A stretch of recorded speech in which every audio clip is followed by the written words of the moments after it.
د الراونډرانو په درجه بندۍ کې راشد او نبي خپل مقامونه له لاسه ورکړي. سلام او مینه خوږو کتونکو، وخت مو بخیر، ستړي مه شئ. د کرکټ نړیوالې شورا ICC نن د یو ورځنیو سیالیو د توپ اچونکو وروسته د الراونډرانو تازه درجه بندۍ هم په ډاګه کړه. په دغه اعلان شوي درجه بندۍ کې شکیب الحسن لومړی مقام خپل کړی، خو افغان لوبغاړو محمد نبي او راشد خان خپل مقامونه پکې له لاسه ورکړي دي. شکیب الحسن د کرکټ په اوسنۍ حالاتو کې لومړنی غوره الراونډر بلل کېږي. هغه په نړیوال جام کې له سترو لوبغاړو سره ډغرې وهلې.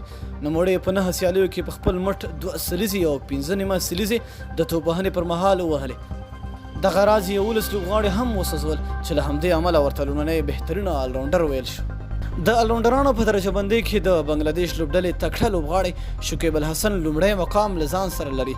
هغه په دغه درجه بندۍ کې 406 نمرې ترلاسه کړي دي.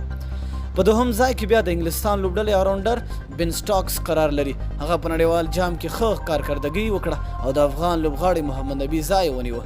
هغه دا مهال په جدول کې د ټولې 314 نمرې ترلاسه کړي دي. په دریم ځای کې بیا افغان لوبغاړی محمد نبي قرار لري. نبي پخوا دوهم، خو په نړیوال جام کې داسې ښه ونه ځلید چې په دې لیست کې به مخکې ولاړ شي.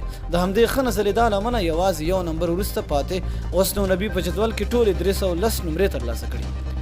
په څلورم ځای کې بیا پاکستاني لوبغاړی عماد وسیم قرار لري. عماد په نړیوال جام کې د ښه ځلېدو وروسته په دغې درجه بندۍ کې یو څه مخکې راغی. نوموړی په جدول کې ټولې 299 نمرې ترلاسه کړي دي.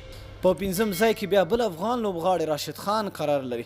راشد په نړیوال جام کې ښه ونه ځلېد، نو له همدې امله نوموړی په جدول کې له 3م ځای څخه 5م مقام ته ګذار شو. نوموړی یو وخت لومړی الراونډر هم و، خو په اوسنۍ درجه بندۍ کې ټولې 288 نمرې لري.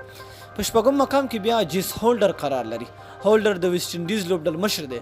هولډر په 2019 کال نړیوال جام کې ښې لوبې وکړې، نو له همدې امله په جدول کې نمرې تر 244 پورې ورسېدې. په 9م ځای کې انډیلی پولیکای قرار لري. هغه د ساوت افریقا سره قرار لري. نوموړی په جدول کې ټولې 250 نمرې ترلاسه کړي دي.